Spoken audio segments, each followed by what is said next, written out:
Oh, kita mulakan dengan Ummul Quran, Al-Fatihah. Auzubillahi minasyaitanir rajim.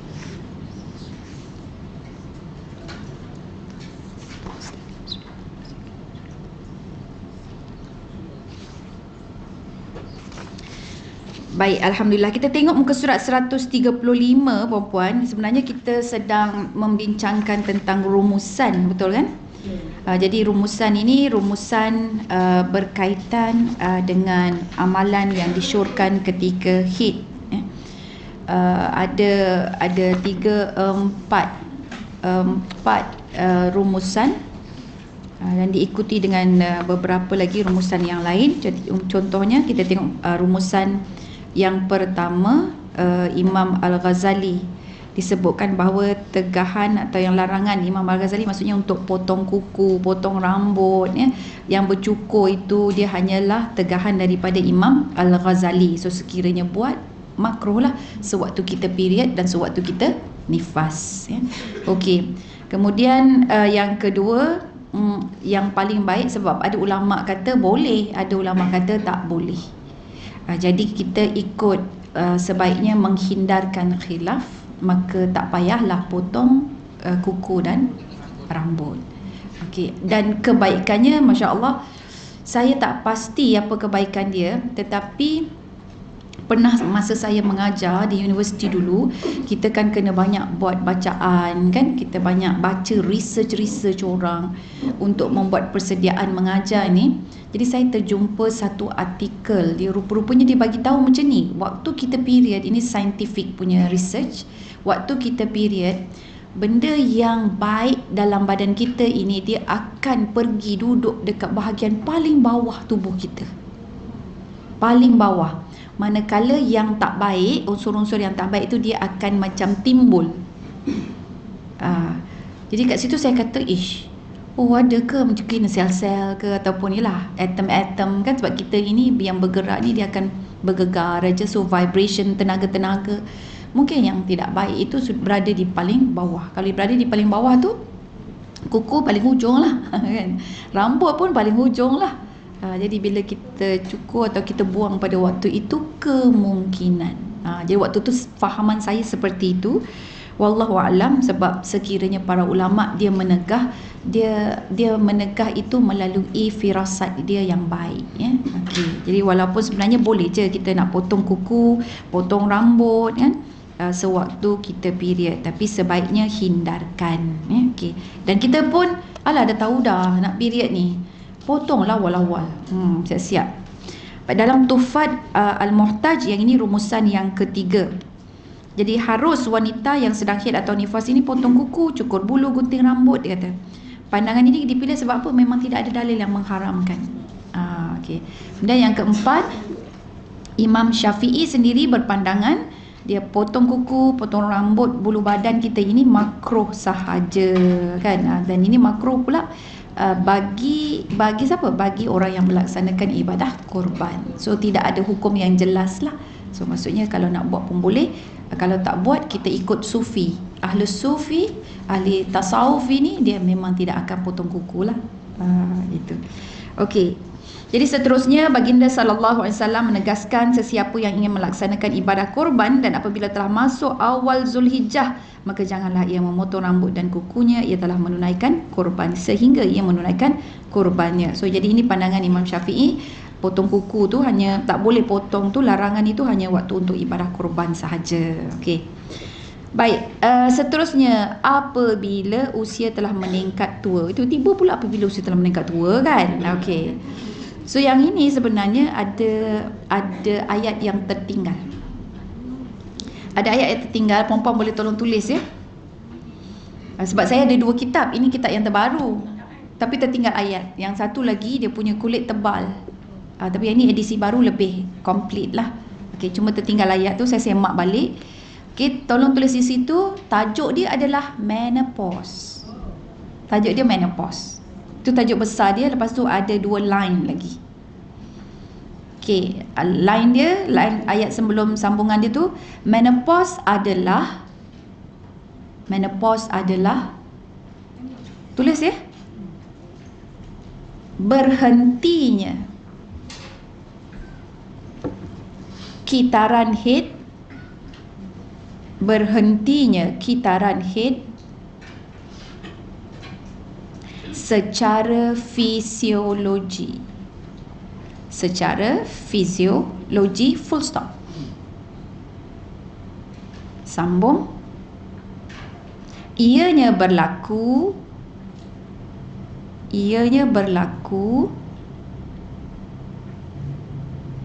okey, terus sambung pada ayat itu. Apabila usia telah meningkat tua. Okey, berhenti di menopause. Kemudian menopause adalah berhentinya kitaran haid secara fisiologi. Ianya berlaku apabila usia telah meningkat tua. Jadi sewaktu kita meningkat usia ini, lagi umur 50 tadi saya pijak anak tangga tu, saya dengar dah Kak Salwa kata umur saya dah 60 lebih, dia kata gitu. So meningkat usia, selari dengan meningkatnya usia kita itu, maka ovari tidak menghasilkan lagi telur-telur, dia akan lambatlah menghasilkan telur.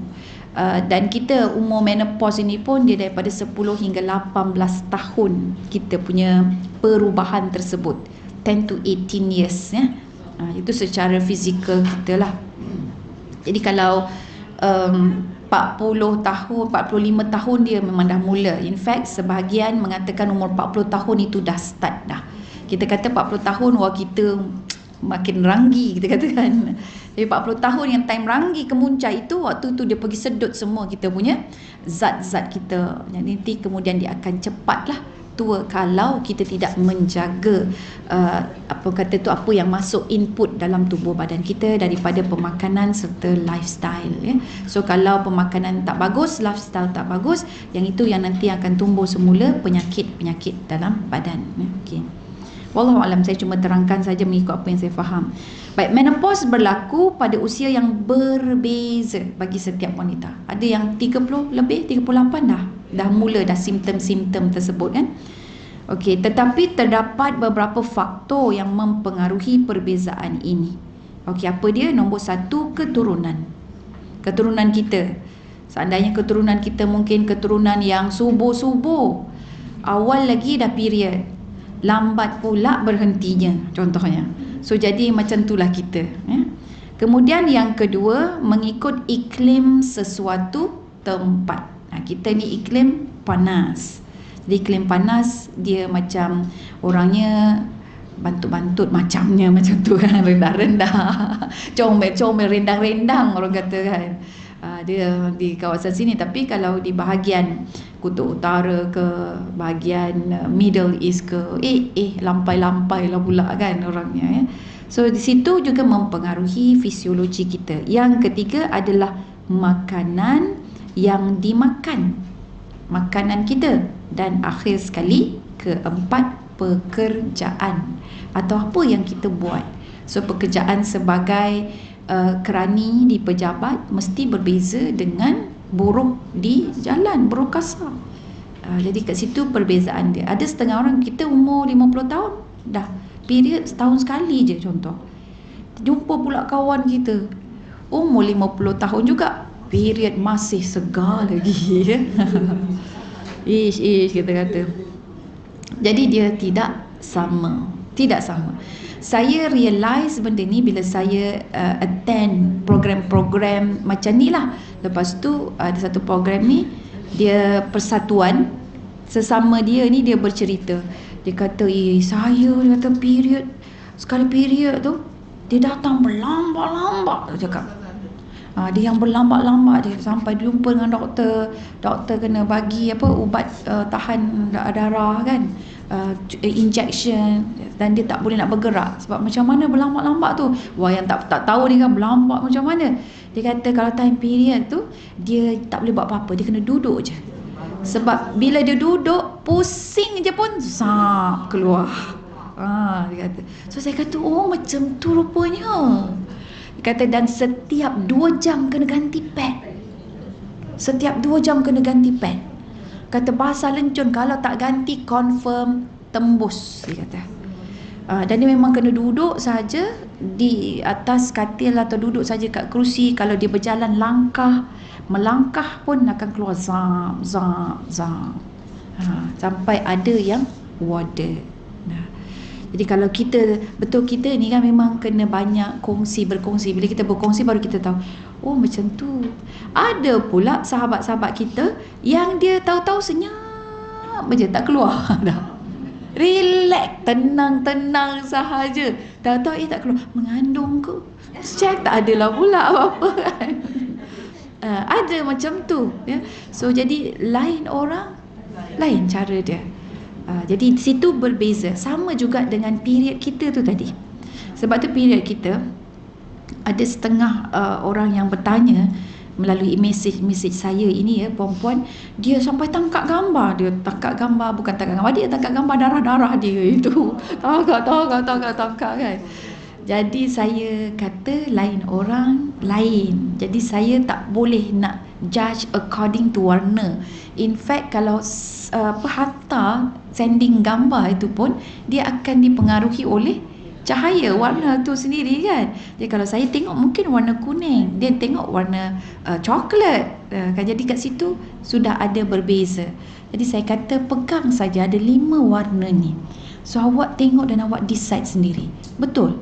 Dia sebenarnya Allah ajar kita bila Allah bagi period dan bagi nifas ni, Allah suruh kita kaum perempuan ini berani buat keputusan. Ini adalah darah ke ataupun darah main-main? Ini betul period kah ataupun istihadah? So kita selalu diarah seolah-olahnya Allah minta kita rujuk lagi. Dan bila kita ambil ini sebagai satu pengajaran kehidupan, maksudnya bila kita nak berurusan dengan kehidupan kita di luar period kita, maka kita kena ada sentiasa rujukan. Ada rujukan, ada record ya, based on kita punya pengalaman atau pengalaman orang lain bagaimana. Jadi bukan main terjah saja. Sebab kita wanita, keputusan yang kita buat, dia akan memberi impak kepada kehidupan orang lain. Kita nak makan apa hari ni? Saya tak suka sayur-sayur, saya tak suka salad-salad. Kat rumah kita memang confirm lah tak adalah salad, tak ada sayur, betul tak? So anak-anak kita, implikasi dia begitu. Dan kadang-kadang mungkin kita sediakan, tapi anak-anak bila tengok mak tak makan, nak makan ke dia? Dia pun tak nak sebab dia tidak ada rasa hati, tidak rasa keinginan. So jadi Masya Allah, dengan mengenal period ini, dia man arafa nafsahu arafa rabbah. Kita akan mengetahui Allah, kita akan lebih kenal Allah, kita lebih cinta pada Allah, kita lebih menghormati Allah. Sebab Allah Ta'ala, dia tak bagi perempuan aktif di luar rumah. Sebab tu tanggungjawab nafkah terletak pada bahu lelaki. Suami yang lelaki lah, sebab sekarang ni suami pun ada yang nak jadi perempuan kan. Isteri pula pun nak jadi sibuk jadi lelaki lah pula kan. Jadi perempuan, dia bila macam tu kata orang, patutlah kan, sebab Allah lebih kenal kita. Jadi Allah tak mahu kita ini susah. La yukallifullahu nafsan illa wus'aha. Tapi kalau nak keluar juga tak ada masalah dalam Islam. Pandai-pandai jaga jangan sampai tembus dan sebagainya, tidak memberatkan kita. Dan jangan kita mengeluh. Kalau kita dah ampun period macam ini, kan? Jadi kita macam seolah-olah begitu.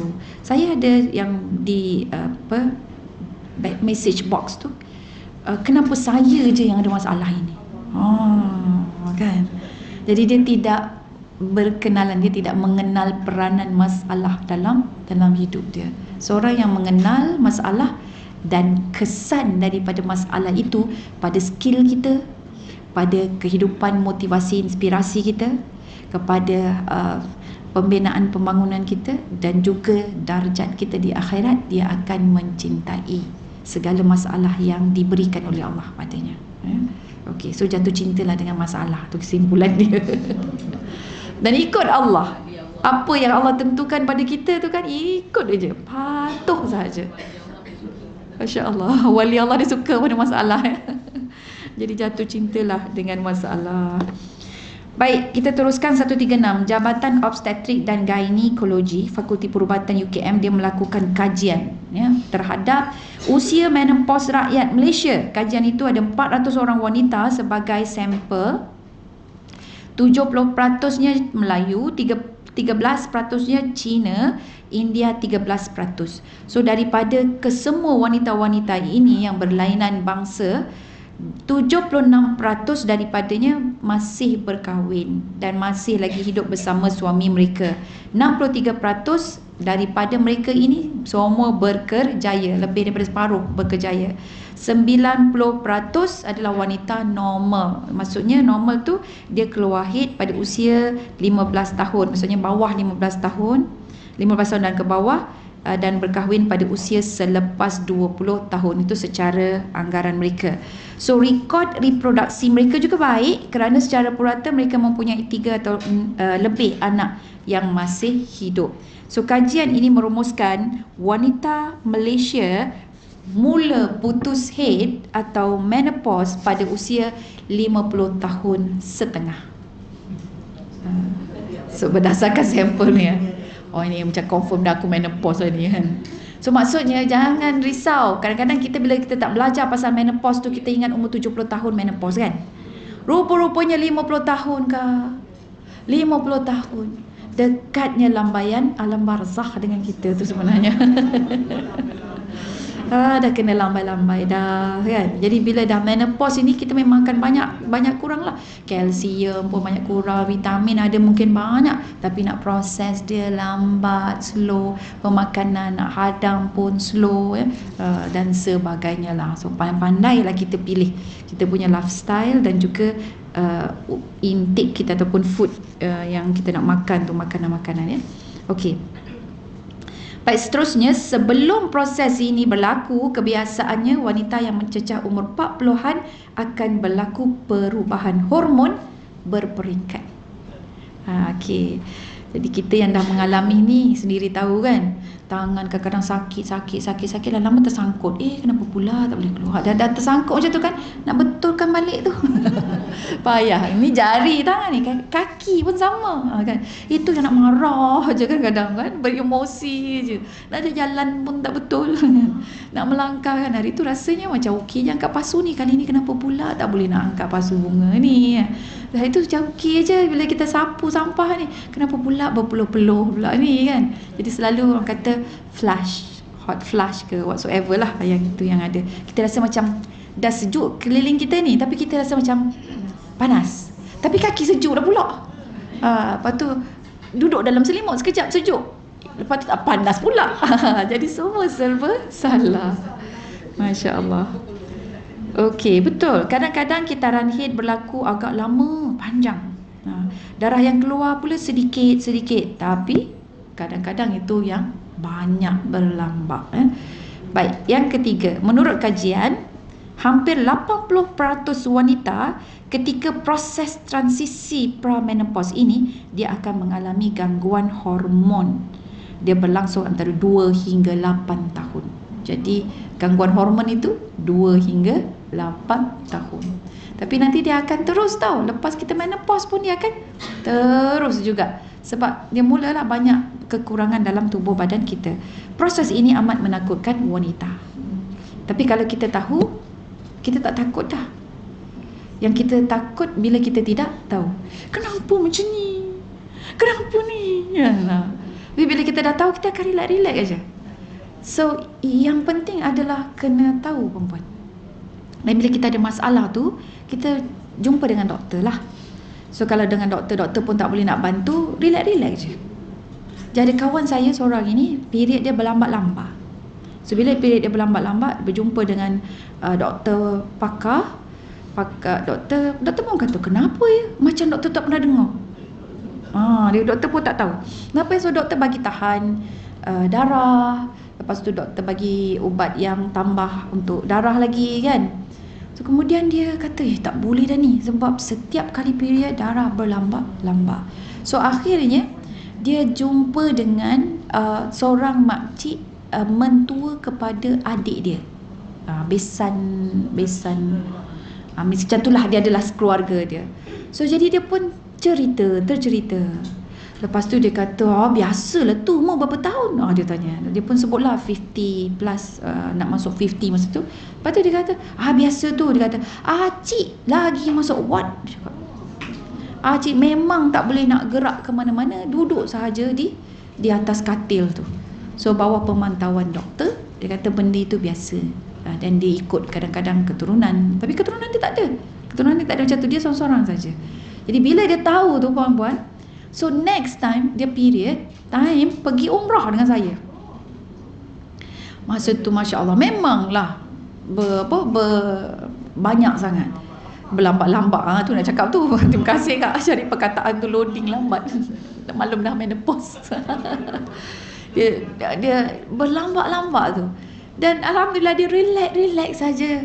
Duduk dekat dalam hotel, duduk dekat bilik dia. Suami dia yang belikan, cari yang panjang nak sana tu, nak mencari tu boleh tahan juga kan.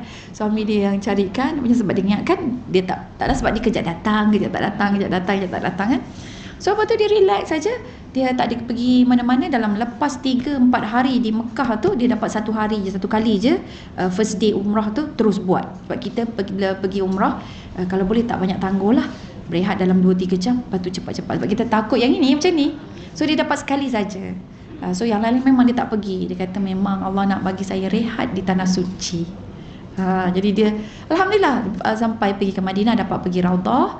Lepas tu dia balik, dia tenang perempuan. Tak adalah pula kepo ke kenapalah macam ini, apalah Allah bagi saya kan. So itu pentingnya ada knowledge tentang diri kita, perubahan diri kita dan sebagainya kan. Kita akan jadi lebih relax, lebih tenang, dan kita tahu apa yang kita nak buat. Okey. Seterusnya, antara tanda-tanda menopause ialah panas dan merah pada muka. Comel tu merah pada muka kan. Macam Minnie Mouse, Mickey Mouse ya. Berpeluh-peluh, denyutan jantung yang laju. Ya, kadang-kadang kita boleh rasa jantung kita itu macam apa hal ni. Tapi 3-4 kali.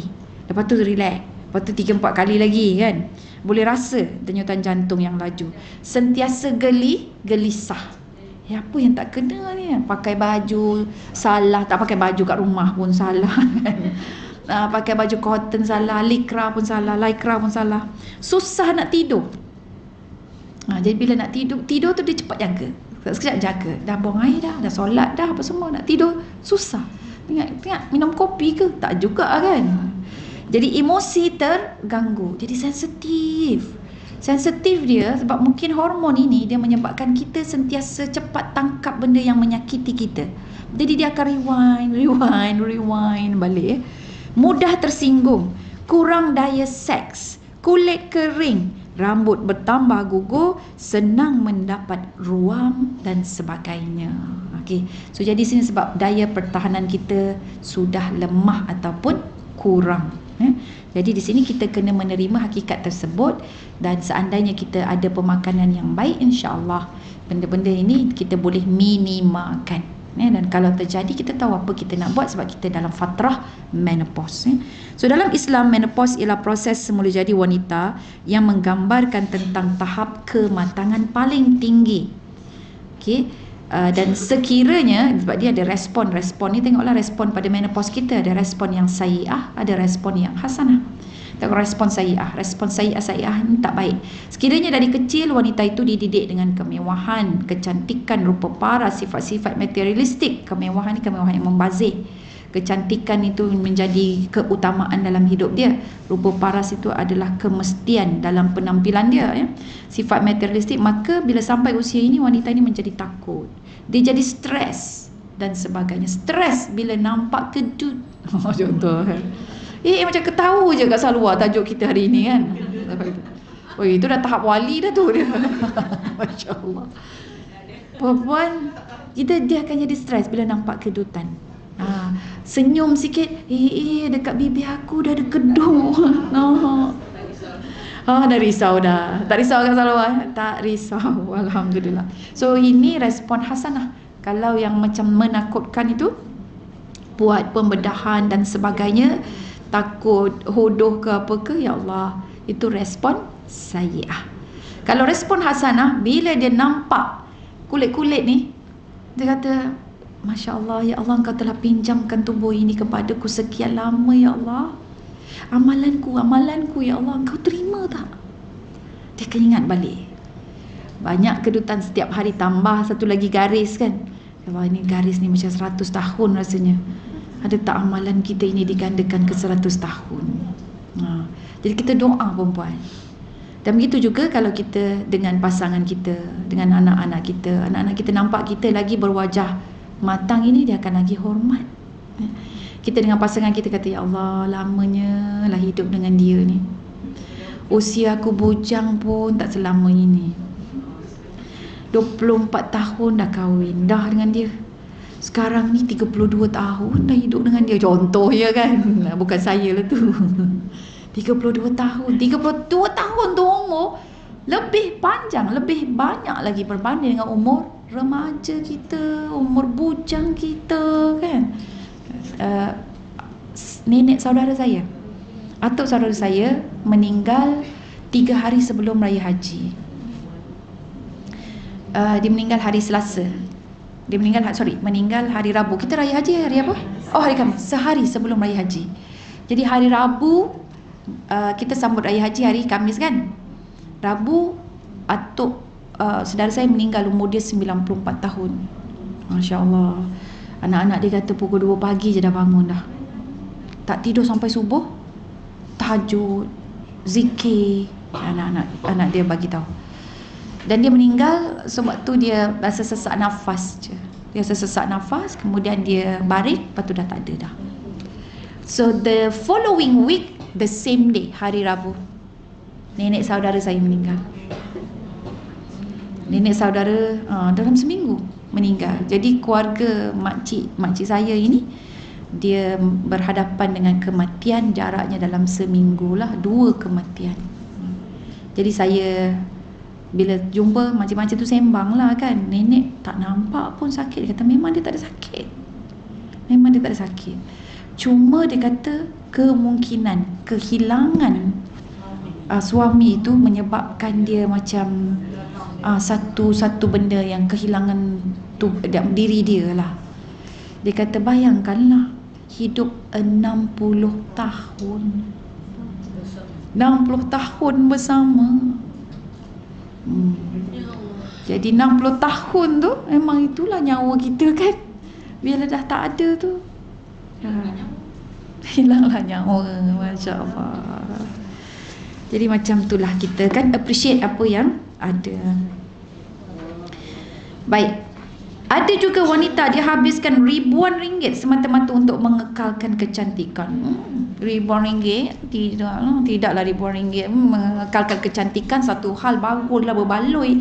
Ada orang sampai ribuan hanya untuk make up. Sahaja make up yang tidak kekal tau. Ini hari ni fitnah akhir zaman. Kak, kalau kita habis lepas ni kita cerita fitnah akhir zaman pula ya. Saya ada satu buku. Banyak lagi ni. Baik.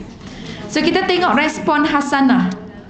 Wanita-wanita muslimah yang didik dengan benih-benih terpuji, mereka akan melihat tempoh menopause ini diraihkan dengan sabar dan redha. Inilah masanya untuk pakai jaket sabar. Inilah masanya untuk pakai jaket redha. Ada wanita-wanita menopause ini, antara simptom dia kena migraine. Migraine berulang kali. Itu pun sama juga, walaupun memang tidak ada tertulis ya, dia migraine. So migraine attack dia mungkin sekali datang tu 2-3 kali, atau sekali 2 kali dah kena migraine, kena balik ya, macam tu ya. So jadi perlu rapat dengan orang yang berpengetahuan lah, supaya kita tak rasa sedih sangat, murung sangat ya. Sebab sekarang ni asyik nak healing aja kan. Banyak no stresnya ya. Okey.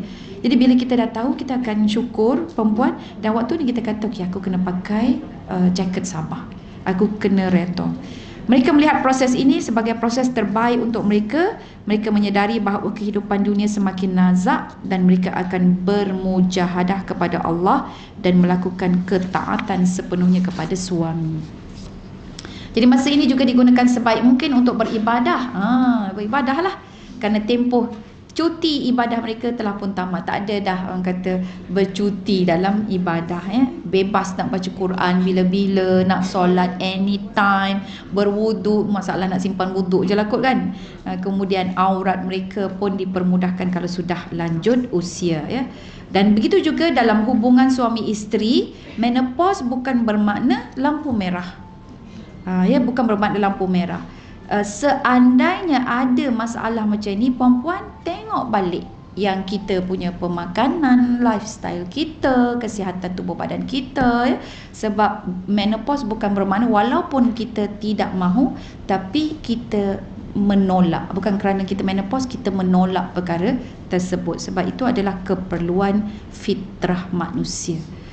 Dan kita kena belajar cemburu sedikit dengan Sayyidatina Khadijah radhiyallahu anha. Macam mana umur 40 tahun masih boleh berkhidmat untuk suami, mengurniakan 6 anak baginda Rasulullah sallallahu alaihi wasallam. Okey, jadi hadapilah menopause ini mengikut cara Islam, pasti jiwa kita tenang buat selama-lamanya. Okey. So tengok 10 tanda menopause pada wanita: sakit pada payudara, ada hot flashes. Ini semua benda-benda ni hanya wanita saja yang faham, yang boleh terangkan kan. So kadang-kadang buat benda ni lah perempuan, kita kena buka buku ni, tunjuk kepada anak-anak kita supaya anak-anak kita nampak, oh mak kalau time macam ni, oh macam ni rupanya yang dia hadapi. Dan kepada pasangan kita, supaya pasangan kita pun faham. Okey. Hot flashes, bau badan lebih ketara, bau mulut lebih ketara juga, ya. Tumbuh misai dan janggut, rasa berdebar-debar sebab ni hormon, semua hormon. Jadi hormon yang ini dikata epinefrin dan norepinefrin. Dia regulate kadar degupan jantung. So itu berdasarkan kajian lah.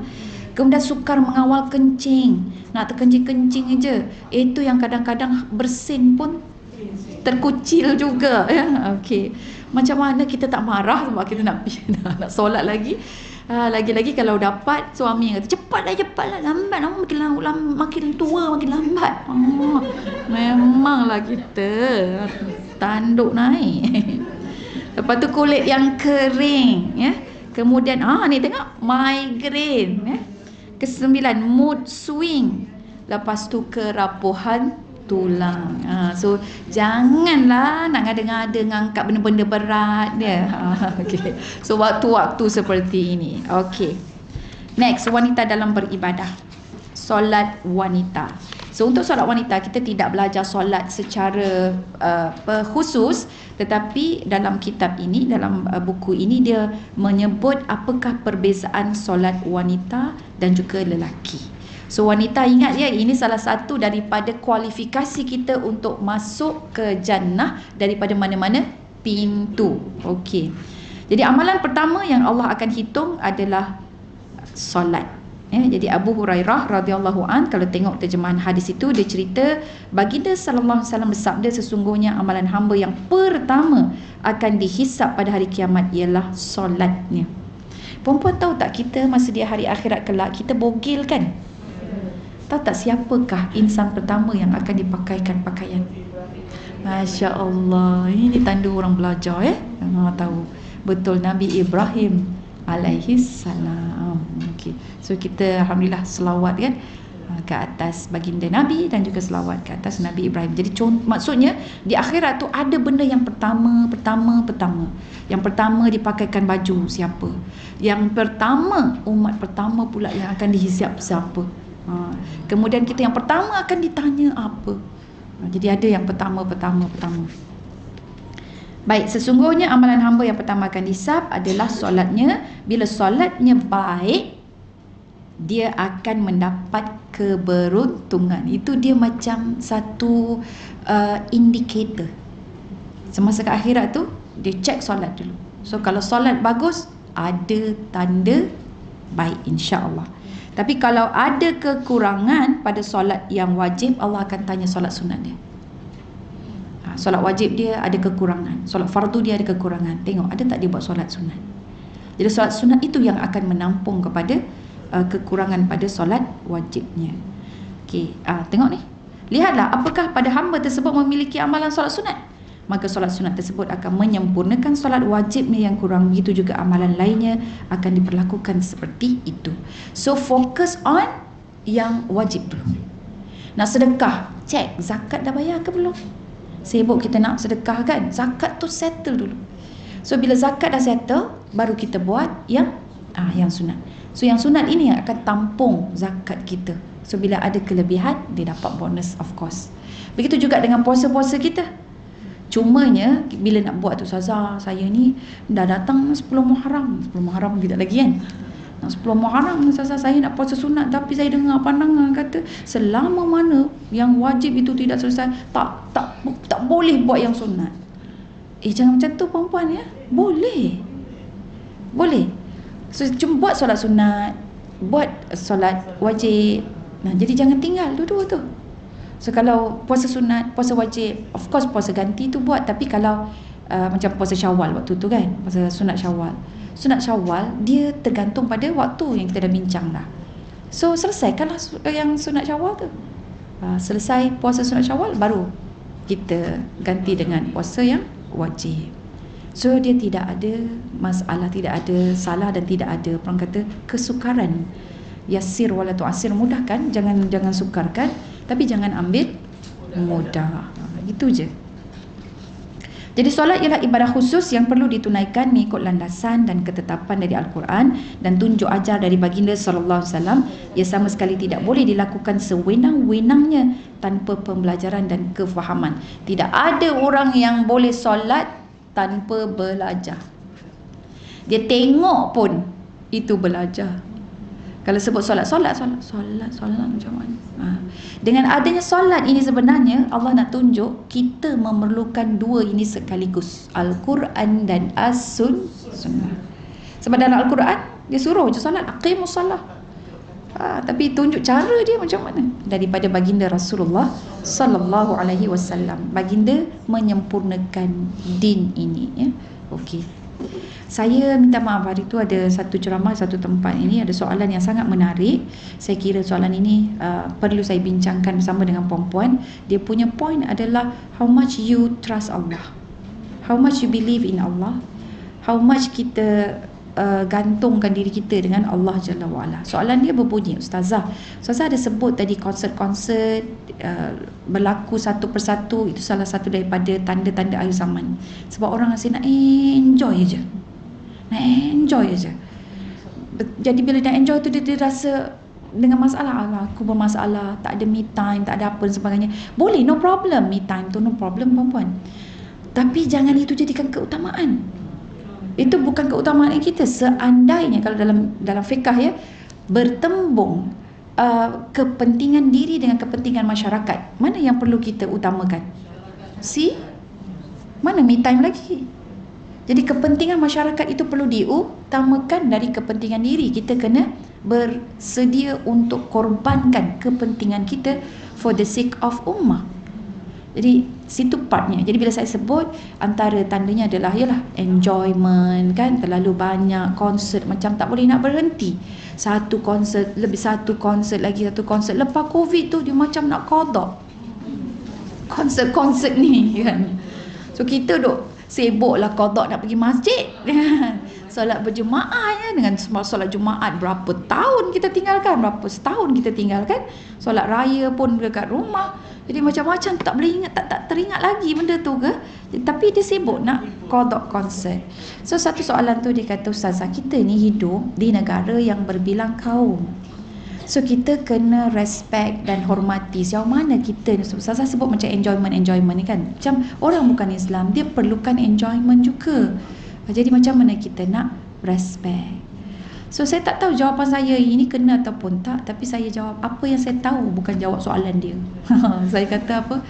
Saya kata konsert ni baik tak untuk kita? Kalau kita tengok konsert ni lah, konsert yang tu lah kan. Jadi bukan konsert yang mengingatkan pada Allah lah. Okay. Konsert yang tu baik ke tak baik? Kalau kita listkan markah dia 10, berapa per 10 baik? Kebaikan dia berapa per 10 kebaikan? Letaklah dia mungkin silaturahim contohnya lah kan. Letaklah 2/10. Kata 2/10. So kalaulah benda tu 2/10, sebab banyak yang berikut daripadanya dengan percampurannya, dengan pergaulannya, betul, dengan sembahyangnya, kita dengan sesak solat, entah tidak ke, lepas tu dengan dia dengan lain-lainnya, dengan couple-nya dan bagai-bagai lah tu banyak. Senarannya saya kata kalau 2/10 benda tu kita rasa tidak baik bagi kita, kenapa kita sanggup izinkan benda itu untuk sahabat non-Muslim kita? Tak sayangkah kita dengan sahabat non-Muslim? Kalau kita haramkan arak untuk kita kerana kita tahu arak itu tidak baik, kenapa pula kita bebaskan untuk dia? Dia orang boleh nak buat, tapi buat secara dia. Tapi jangan minum because we love you. So dia nak makan babi, kita haram sebab kita tahu ada unsur dia yang tak bagus untuk diri kita, tapi hanya Allah saja yang tahu. You sanggup gadaikan benda tu bagi kepada non-Muslim? Tak sayang ke kita dengan dia? Satu, saya kata. Number two, how much you are proud of your religion. Bangga tak kita sebagai orang Islam? Bangga tak? Boleh tak kita menjadi duta? Ataupun kita sendiri yang kata Islam ni, diorang tak nak masuk Islam tak apa, tapi pakai, guna sistem Islam. Saya berapa ramai jumpa 2-3 orang non-Muslim simpan duit dalam bank Islam. Dia kata apa? Dia kata saya selesa, saya suka nak buat pinjaman pun, saya suka. Sebab benda tu jelas. Pakai seluar pendek pergi ke bank Islam. Jadi kan dia kaji dia dah. Bila dia nampak, dia tertarik perempuan. Sebab yang dia tak tertariknya because kita fail, kita gagal untuk menunjukkan bahawa Islam ini adalah agama kemanusiaan, bukan kebinatangan. So kalau selain daripada itu, dia akan menjemput ke arah kebinatangan.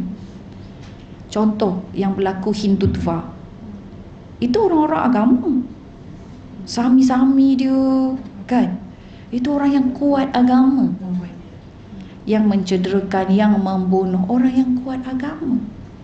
Sebab tu semua agama memang dia ajak ke arah kebaikan, tetapi sentimen itu nanti yang akan mencederakan sesama manusia. Agama semua bagus, kita kata baik, tapi Allah tak iktiraf. Allah tak iktiraf. You claim lah you punya agama bagus, tapi Allah hanya mengiktiraf Islam saja. Suka tak suka, terima. Sebab at the end nanti baru kita nampak kebaikan dia. Okey.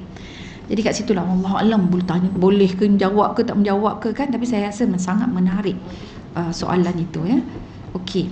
Jadi perbezaan solat wanita dan lelaki dia tak banyak, ada 4, 6, 7, 8 ya. Okey. Ada 8 perbezaan. Nombor 1, bila kita solat ini, sunat hukum dia ketika mengangkat takbiratul ihram ya. Kemudian waktu kita rukuk, kemudian ketika kita sujud. Jadi ini adalah waktu-waktu di mana perempuan dengan lelaki kita kena rapatkan. Rapatkan kita punya tangan. Kalau tak rapatkan tak apa, dia sunat je. Kalau tak nak rapatkan Ustazah, oh tak apa. Sebab ada yang bagi tahu, Ustazah saya ikut satu kursus ni dengan Ustazah selebriti. Saya pun perasan saya ke? Dia kata bukan. Oh saya faham, saya bukan selebriti lah tu. Jadi dia kata dia ikut. Lepas tu dia kata cara yang baik adalah bila sujud tu dia buka tangan. Dia macam kembangkan sikit lah. Macam tu kan, dia macam beregangan gitu. Jadi yang macam lelaki. So dia kata itu solat Nabi, solat sunat Nabi. So boleh ke Ustazah? Saya kata boleh. Jadi hukumnya boleh. Rapat dia jadi sunat. Jadi kita dapat pahala sunat dia. Sebab Rasulullah pernah tegur, tapi dia tidak mewajibkan. Ya, okey. Di sini riwayat Imam Baihaqi. Sesungguhnya Rasulullah sallallahu alaihi wasallam melintasi 2 orang wanita yang sedang mengerjakan solat seperti lelaki. Lalu baginda Nabi bersabda, apabila kamu sujud, maka rapatkanlah bahagian daging perut ke bumi. Jadi maksudnya masa kita sujud tu, perut kita tu rendahkan ke lutut lah. Boleh faham ke? Ke peha kita, ke peha. Nak ke lutut macam mana pula, nak bawa perut ke depan kan. Jadi kita rapatkan sedikit. Jadi tidaklah kita terlalu menongging, minta maaf sebut perkataan itu ya. Okey. Ada sebahagian kata bila time kita sujud tu, jadi kita melentikkan badan kita. Jadi bila kita lentikkan badan kita, perut kita tu akan turun ke bawah. Dia akan sentuh ke bahagian bawah gitulah. Baik, masya-Allah. Dan kemudian itu yang pertama. Yang kedua, tempat solat. Tempat solat wanita yang terbaik adalah di tempat tinggal kita, di rumah. Okey. Ya, bila kalau kat rumah tu kat mana? Kat ruang tamu ada. Okey, ruang tamu, bilik. Kat bilik itu lebih baik ya, lebih baik, masya-Allah. Jadi antara kelebihan dia itu, kita ambil dua kelebihan. Nombor satu, wanita dia jadikan rumah dia masjid. Dia membina masjid di rumah. Kemudian yang kedua, dia nak dapat pahala berjemaah itu, ajak satu ahli keluarga untuk solat berjemaah. So jadi itu yang dia bawa aura masjid dalam rumah kita. Dan antara of course benda-benda lain adalah Allah tak nak memberatkan kita lah. Sebab kita nanti dengar pakai telekung, nak tutup aurat lagi dan sebagainya kan. Siap-siap. So bila kat bilik itu adalah lebih baik. Tapi still cari berjemaah perempuan cari berjemaah. Kalau rasa kat rumah seorang-seorang, tinggal seorang-seorang, baik pergi ke surau atau pergi ke masjid.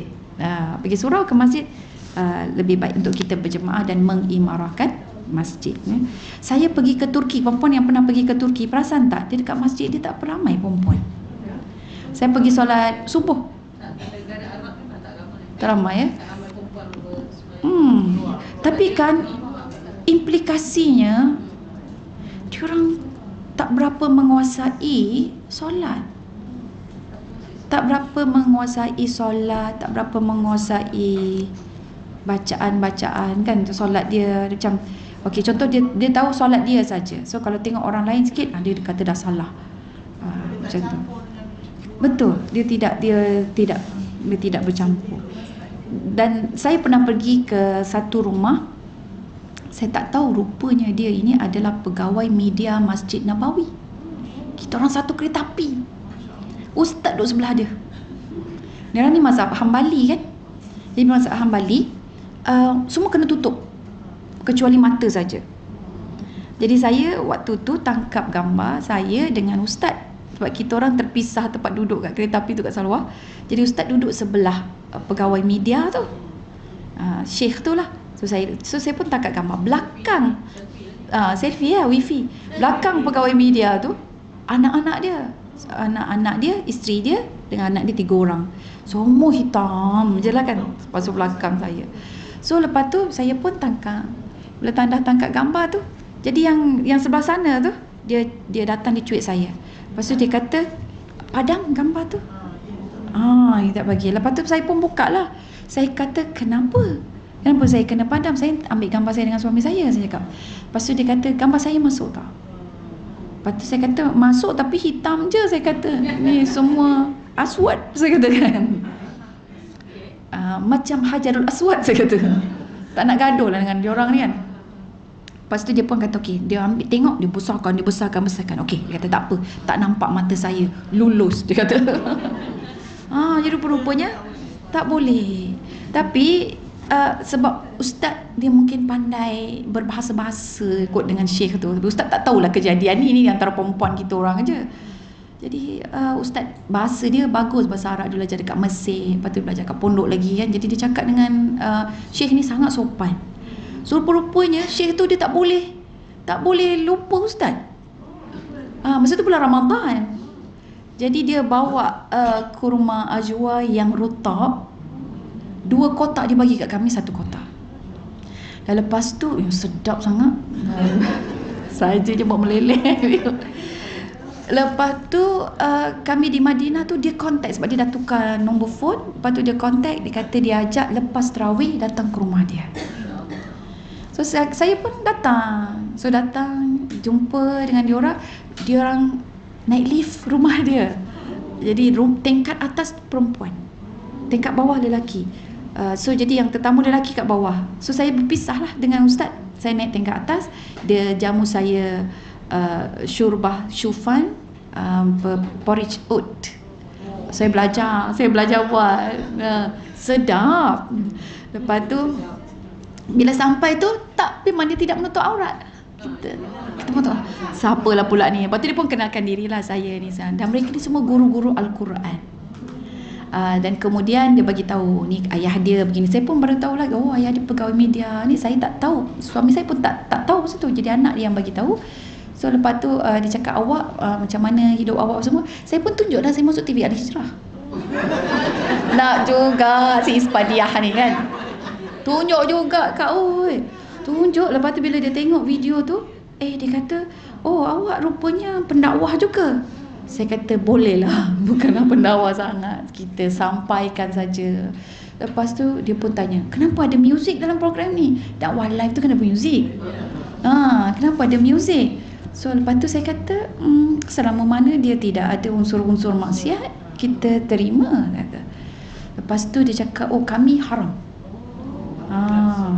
Dia memang haram. Lepas tu saya saja je lah jentik kan. Saya kata Madinah ni asalnya Maliki kan. Kan dia mazhab Maliki, Imam Malik duduk kat situ. Lepas tu saya tanya, kenapa boleh bertukar jadi Hambali? Saya cakap macam tu kan. Lepas tu ni jadi mazhab-mazhab pula kan. Kenapa boleh bertukar jadi Hambali? Saya kata, kan asalnya Maliki. Oh dia kata ini mazhab kerajaan. Jadi dia mengikut kerajaan dia. Jadi Masya Allah. Sebab Maliki sangat dia dengan Syafi'i dia lebih kurang.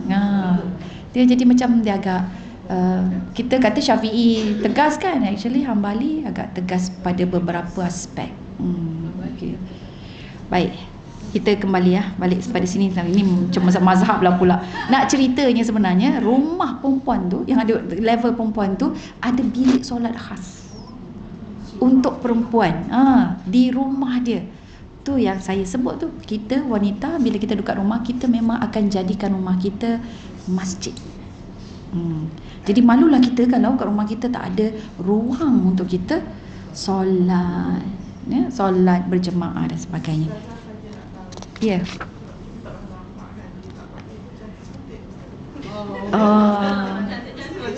Kalau mata saya ya. Mata saya orang Malaysia lagi cantik. Dia mungkin nak tengok Arab mana lah. Pada saya orang USJ sini lagi lawa. Ya. Baik, seterusnya riwayat Imam Ahmad dan juga Ibn Hibban. Saya mengetahui bahawa kamu suka solat bersama dengan saya. Maksudnya Nabi sebut pada seorang wanita ni.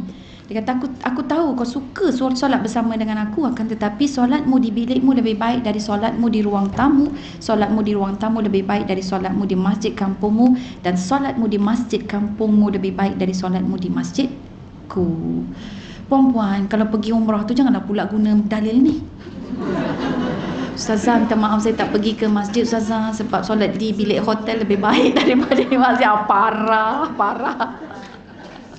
Ya, okey. So yang ini dia merujuk kepada kita punya tempat tinggal. Tapi kalau kita dah pergi, ialah kita pun ada masa yang terhad dalam 4-5 hari macam tu kan, dengan tujuan untuk mengimarahkan masjid. So selagi terdaya pergi, kalau dah letih sangat rehat. Macam tu ya.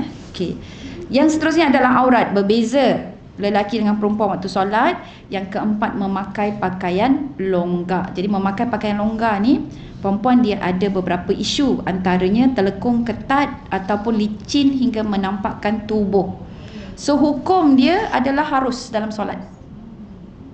Ya, kita boleh solat dengan pakaian ketat. Tapi betul, sesama perempuan. Sebenarnya aurat kita di luar solat lebih berat dari aurat kita dalam solat. Kalau kita lihat ada kawan kita yang pakai telekung jarang di rumah, sah solatnya. Di biliknya sah. Tapi di luar haram. Sebab bila di luar orang lain akan nampak yang bukan ajnabi. Contohnya dia pergi masjid dengan telkung jarang itu, jadi haram hukum dia. So kita sangka solat ni lah yang aurat dia berat kan, padahal sebenarnya yang di luar itu. So pengajaran solat cukup besar, kita menghadap Allah. Allah suruh tutup aurat, sedangkan Allah tahu kita siapa kita tanpa telkung, tanpa kita menutup aurat tu, tapi still Allah arahkan antara salah satu daripada kewajipan kita dalam solat adalah menutup aurat. So ini menandakan bahawa kita di luar waktu solat, Allah sentiasa ada aurat sebahagian daripada tanggungjawab kita, baik lelaki maupun perempuan. Okey. So jadi itulah dia tengok perenggan yang bawah sekali itu, jika diperhalusi aurat wanita dalam solat lebih ringan berbanding aurat wanita di luar solat ketika keberadaan lelaki ajnabi. Menurut mazhab Hanafi, kaki wanita juga boleh dibuka. Bila kita sembahyang kan, kita nampak orang Pakistan, itu mazhab Hanafi. Dia terbuka kaki dia. Dalam mazhab Syafi'i, aurat wanita dalam solat sama seperti di luar solat ketika berhadapan dengan lelaki ajnabi, tapi ada kelonggaran sedikit kepada wanita sekiranya pakaian dipakai dalam solat tersebut licin macam lycra atau ketat sehingga menampakkan susuk tubuh, asalkan warna kulit tidak kelihatan je, sah. Tadi kalau yang jarang tu sampai boleh nampak warna kulit dia, yang itu tak boleh. Jadi dia boleh jarang tapi jangan sampai nampak warna kulit. Okey. Sebaliknya, aurat wanita ketika berada dengan lelaki ajnabi adalah lebih rumit. Wanita perlu memastikan pakaian yang dipakai ketika berada di khalayak lelaki ajnabi, pakaian menutup seluruh tubuh badan secara sempurna kecuali muka dan tapak tangan. Okey. Jadi kalau kita sembahyang, kita tutup aurat. Tak pakai setongan pun tak apa. Jadi bila kita solat tu kan, macam terselak sikit, tarik lah. Terselak sikit, tarik. Tak mengapa, tapi jangan sampai tarik hilang khusyuk gitu. Okay, jadi situ dia lebih ringan, tidak membatalkan solat. Kecuali memang kalau kita dedahkan awal-awal. Jadi hukumnya, pemakaiannya adalah makruh jika ketiadaan lelaki ajnabi dan solatnya dikira sah. Tapi kalau ada lelaki, hukumnya jadi haram. Okey. Baik. Ada soalan? Jangan dengar panggil, tak ada okey. Dalam fiqh sunnah, Syekh Said Sabiq menjelaskan bahawa memakai pakaian menutup aurat sekalipun ia ketat sehingga menampakkan bentuk aurat adalah sah solatnya. Namun sekiranya pakaian tersebut nipis sehingga menampakkan warna kulit, pakaian tersebut tidak boleh dipakai dalam solat. Syekh Saleh Al-Fauzan pula berpendapat wanita yang solat dengan memakai pakaian ketat menutup seluruh bahagian auratnya adalah sah. Namun ia berdosa kerana ia memakai pakaian yang tidak sopan dan boleh menarik pandangan lelaki ajnabi. Okey. So jadi bila kita tahu macam ni, nampak kadang-kadang orang-orang sembahyang, biasanya orang luar lah, foreigner kan, sembahyang dengan jin ketat, seluar jin ketat, baju ketat, tudung pendek, tapi dia sembahyang. Dan sembahyang tu menyebabkan, sebab ketat sangat, tak boleh nak rukuk, tak boleh nak sujud. Jadi dia sembahyang atas kerusi. Ya Allah, kesian. Kan? Jadi sahlah solat dia. Tapi tak tahulah markah lah kurang kot. Wallahualam. Solat tetap sah. Yang kelima, suara wanita berbeza dengan lelaki.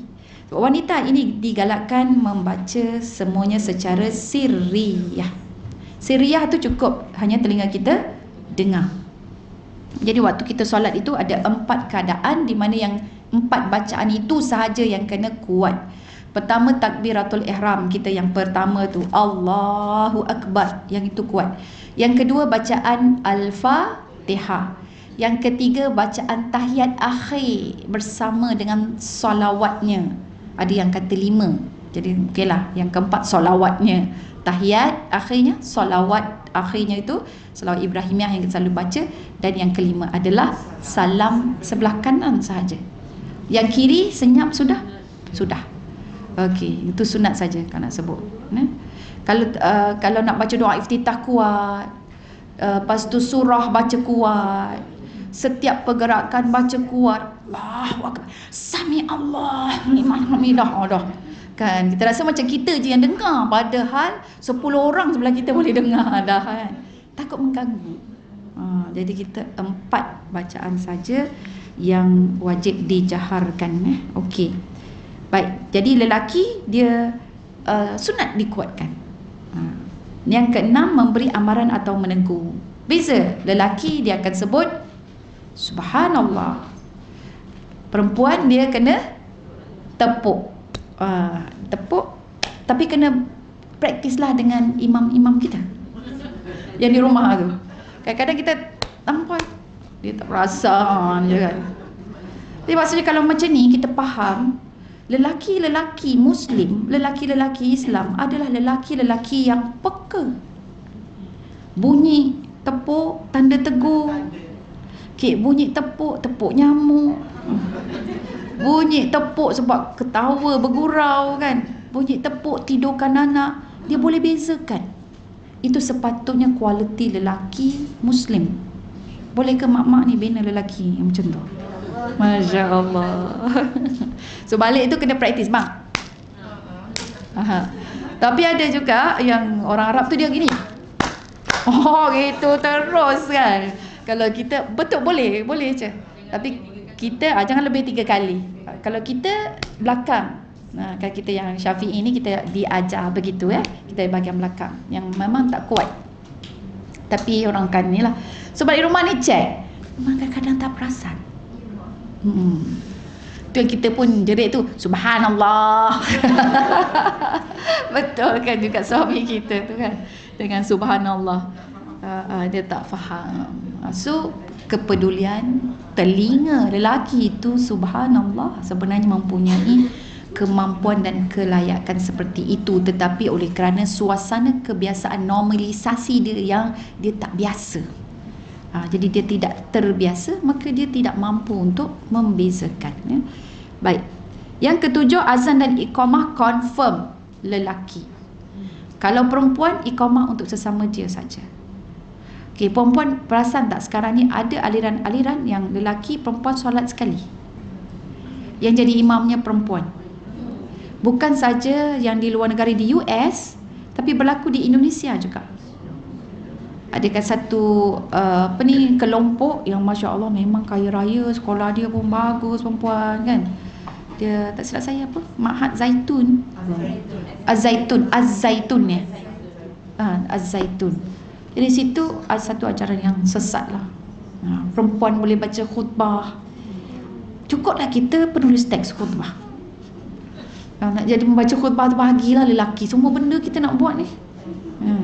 Jadi lelaki dia ada dia punya eksklusifnya. Macam hari Jumaat, dia adalah hari raya lelaki. Dia eksklusif. Islam mengangkat martabat lelaki. Pentingnya lelaki. Dia diangkat semuanya keluar. Jadi wajib. Yang tak pernah keluar pun keluar, kecuali yang sakit sahaja.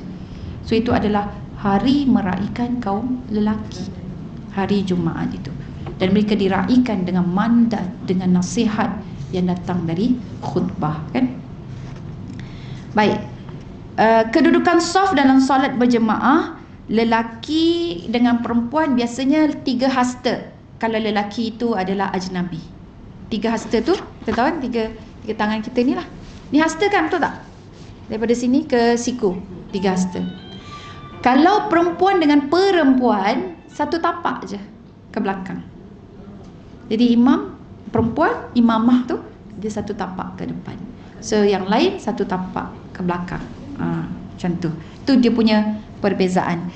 Kalau lelaki dengan lelaki sama 3 hasta. Lelaki dengan perempuan pun 3 hasta. Tetapi kalau suami dengan isteri boleh dekat lagi ya.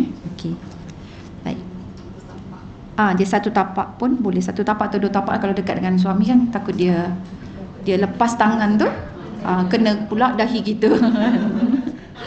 Okey. Baik, kemudian kedudukan saf wanita tidak dijarakkan terlalu luas tadi sebagaimana saya sebut. Kemudian Dr. Abdul Karim Zaidan dalam bukunya Al-Mufassal fi Ahkamil Mar'ah wal Baitul Muslim, dia menyatakan pandangan Ibnu Qudamah. Dia kata kedudukan imam wanita adalah di tengah-tengah barisan hadapan jemaah wanita. kedudukan imam ini berada sedikit ke hadapan daripada jemaah lain. Jadi ini ada dalilnya. Raithah Al-Hanafiyah menceritakan bahawa Ummul Mukminin Aisyah radhiyallahu anha pernah menjadi imam dalam solat fardu. Beliau mengimami mereka dengan berada di tengah-tengah kaum wanita. Baik, jadi itulah dia 8 perbezaan antara lelaki dan perempuan. Dalam solat pun kita berbeza kan, lelaki dan perempuan. Baik, perempuan boleh saya habiskan sikit lagi? Baik, yang kedua, solat dan beribadah di tempat umum bagi wanita. Jadi dia ada beberapa acara yang menyebabkan kita solat di tempat umum, solat di publik. Pertama, solat berjemaah di masjid dan tujuan untuk beriktikaf. Kita pergi belajar, menuntut ilmu di situ kan. Jadi menyebabkan kita akan solat berjemaah di masjid dan juga beriktikaf. Jadi sebenarnya bagi wanita tidak dituntut, ya, dan ada dalilnya pun ni perempuan, riwayat Imam Ahmad dan Ibnu Hibban. Rasulullah SAW bersabda, bila diberitakan Ummu Humaid ni dia suka sangat nak solat di belakang Nabi, Nabi pun bagi tahu di manakah tempat yang paling afdal bagi wanita untuk solat. Dan kemudian berkaitan dengan iktikaf, ramai ulama dia menunjukkan 10 hari terakhir pada bulan Ramadan adalah sunat. Sama ada sunat bagi lelaki, harus bagi kaum wanita. Dan ini juga berdasarkan satu hadis dan dalil di mana Aisyah radhiyallahu anha dia berkata Nabi SAW beriktikaf pada 10 hari terakhir pada bulan Ramadan hingga Allah mewafatkannya. Kemudian amalan iktikaf diteruskan oleh isteri-isteri baginda. Jadi maksudnya Ummahatul Mukminin selepas wafatnya baginda Rasulullah SAW, mereka beriktikaf. Okey, so jadi di situ hukumnya harus, ya. Dan panduan wajib untuk wanita beriktikaf. Kita kalau nak beriktikaf dekat masjid, yang pertama dapatkan keizinan wali mahupun suami. Kalau dah kahwin dengan suami, kalau dah bercerai dengan wali, ya. Okey, anak boleh jadi wali pada mak? Tak boleh. Ya, anak bukan wali. Jadi wali kita adalah yang patut menjaga kita lah, bapa, atau kalau tak ada, dia yang sebaris tu pula pakcik, bapa saudara, abang. Yes, abang.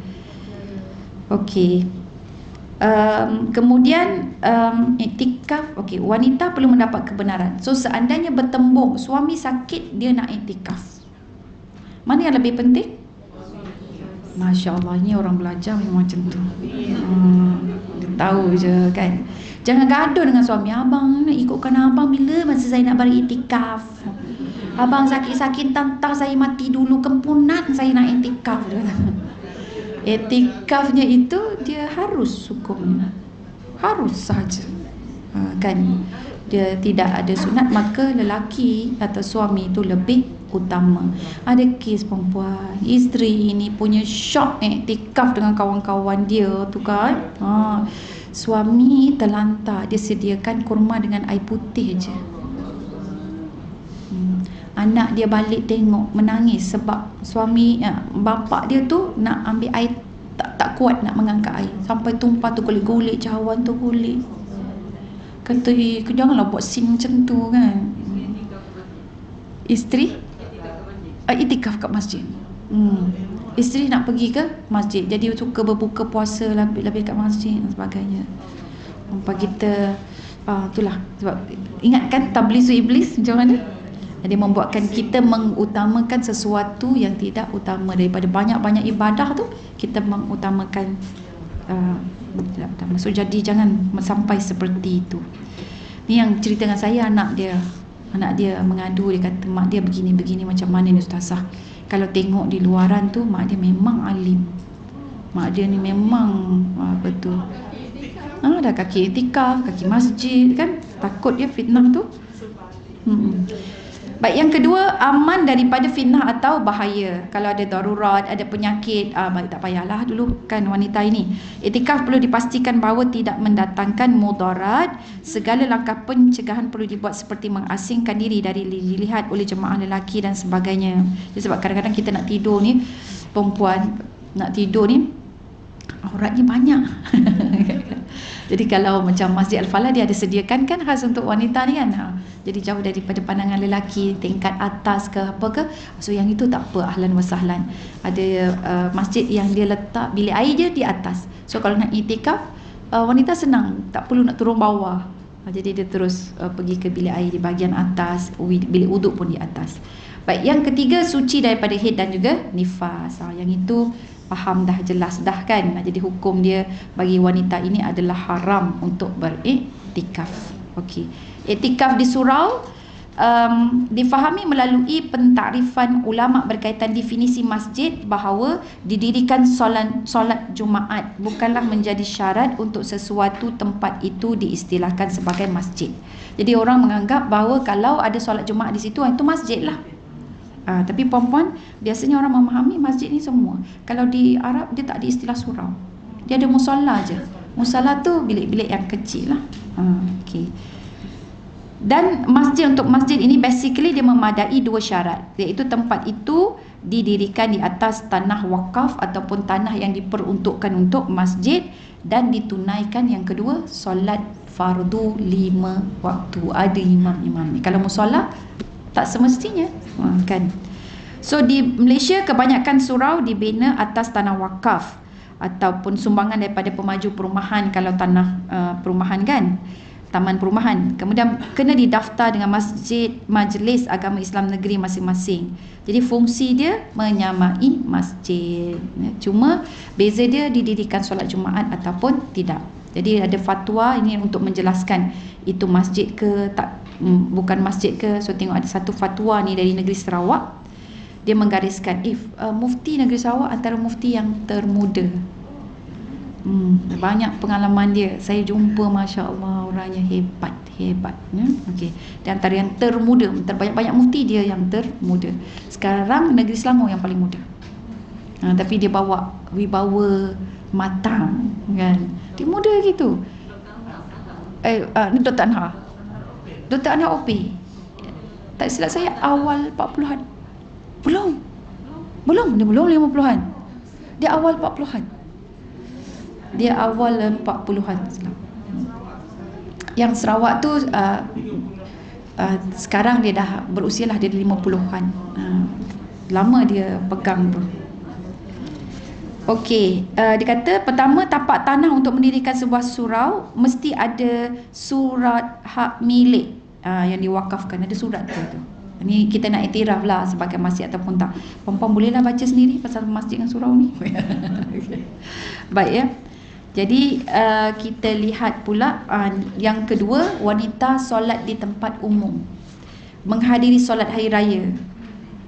Jadi di sini kalau tengok hukum solat sunat hari raya ini adalah sesuatu yang dituntut sunat muakkad, dan wanita-wanita yang haid pun digalakkan untuk hadir.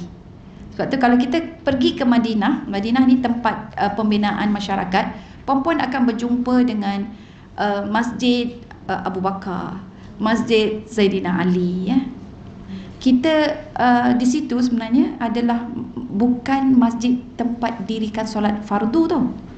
Situ adalah tempat didirikan solat sunat secara berjemaah, khususnya solat sunat hari raya. Jadi sunat untuk kita solat sunat di kawasan lapang. Dulu tak ada bangunan, dia hanya tempat lapang sahaja, tapi dibina bangunan untuk ingatan pada kita. Jadi Ummu Atiyah radhiyallahu an, dia ceritakan bagaimana Rasulullah sallallahu alaihi wasallam mengarahkan semua wanita-wanita pada hari raya itu, dia turun sekali walaupun dia tak boleh sembahyang, tapi dia mendengarkan dan menjadi saksi atas khutbah dan sebagainya. Jadi secara umumnya untuk wanita menghadiri solat hari raya, hukumnya adalah sunat. Iktikaf harus, solat sunat hari raya adalah sunat, selagi ia tidak mendatangkan fitnah. Maksudnya daripada sudut keselamatan dan sebagainya tak ada masalah. Okey. Jadi hukum dia adalah sunat, dan kemudian kita tengok menjadi tuntutan kepada wanita yang tidak ada uzur syar'i untuk ikut memeriahkan hari raya dan bertakbir, bertahmid bersama-sama. Kemudian yang kedua, ada kepercayaan kata wanita ni duduk kat dapur je lah. Ini bertentangan pula dengan ajaran Islam. Lepas tu yang ketiga, wanita kalau pergi ke masjid jangan bersolek bergaya lebih-lebih. Tetap menjaga adabnya supaya hari raya itu tidak dikotori dengan maksiat kan. Pergi mentang-mentang boleh pergi dengan pakaian ketat, lepas tu dengan make upnya dengan Allahu Akbar. Okey. So jadi situ yang ni, dan disunatkan hari raya, solat sunat hari raya di kawasan yang luas padang tu sebab masjid ini tidak boleh dimasuki oleh wanita haid dan juga wanita nifas ya. Okey. Jadi solat Jumaat. Solat Jumaat bagi lelaki wajib. Bagi wanita tak wajib. Jadi gugurkan, tidak wajib. Dan biasanya kita berpeluang solat sunat Jumaat ni di Mekah, di Madinah lah, kan ke situ macam keluar, dan waktu tu ramai yang tanya boleh ke, sebab selama ni kita tak biasa kan. Okey. Tariq bin Syihab berkata Nabi SAW bersabda, Jumaat itu adalah hak yang wajib ke atas setiap Muslim dengan cara berjemaah, melainkan 4 golongan, iaitu hamba, perempuan, kanak-kanak atau orang yang sakit. Jadi menurut mazhab Syafi'i harus bagi wanita menunaikan solat Jumaat. So jadi kalau kita tengok tadi, solat di masjid harus, betul kan? Maksudnya kalau dia nak pergi jangan dihalang. Kemudian solat termasuk iktikaf. Solat hari raya sunat. Kemudian satu lagi solat Jumaat harus sajalah. Sebab dia digugurkan. Dia nak pergi boleh ya. Okey. Baik, walau bagaimanapun majoriti ulama bersepakat mengatakan haram kehadiran perempuan menunaikan solat Jumaat sekiranya boleh menimbulkan fitnah. Salah satu fitnah dia seorang-seorang aja. Solat Jumaat ni kadang-kadang masjid ni perempuan, toilet perempuan jadi lelaki punya, kawasan perempuan jadi lelaki punya, sebab dia orang akan menggunakan sepenuhnya fasiliti masjid untuk memudahkan solat Jumaat ya. Okey. Jadi kalau kita datang terkonting seorang-seorang, kita berdua, kita berdua je perempuan kan. Dah tersesat dengan lelaki sana sini dah, hanya kerana berdua, toilet 10 bilik tu tak boleh digunakan. So jadi itu boleh mendatangkan ya. Boleh jatuh kalau benda itu menyusahkan pula pihak lelaki. Pihak lelaki pula terkejut. Sebab hari Jumaat toilet perempuan jadi toilet lelaki kan. Masuk mak perempuan pula. Nak sembahyang tak ada ruang pula kan. Jadi terpaksa satu soft belakang ke atau tepi tu tidak digunakan. So itu boleh mendatangkan kepayahan. So kepayahan begini kita boleh panggil fitnah Okey. Tapi tengoklah pihak pengurusan masjid macam mana.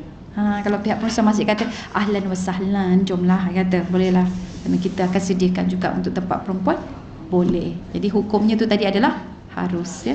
So daripada tiga-tiga ini, iktikaf, solat di masjid, kemudian solat sunat hari raya, dan kemudian solat Jumaat, satu je yang sunat. Itulah solat sunat hari raya. Baik, zakat wanita kita sambung insya-Allah oleh Ustaz Muhyiddin ya. Okey. Kemudian nanti kita akan sambung jumpa balik bulan 9. Baik. So aku qauli hadza wa astaghfirullahal azim li wa lakum wa billahi taufiq wal hidayah. Wassalamualaikum warahmatullahi wabarakatuh. Tasbih kafarah dan suratul As. Subhanakallahumma wa bihamdik asyhadu an la ilaha illa anta nastaghfiruka wa natubu ilaik. Bismillahirrahmanirrahim. Wal 'asr innal insana lafi khusr illa alladziina amanu wa 'amilus solihat wa tawassaw bil haqqi wa tawassaw bis sabr. Shadaqallahul azim. Aku qauli hadza wa astaghfirullahal azim li wa lakum wa billahi taufiq wal hidayah. Wassalamualaikum warahmatullahi wabarakatuh.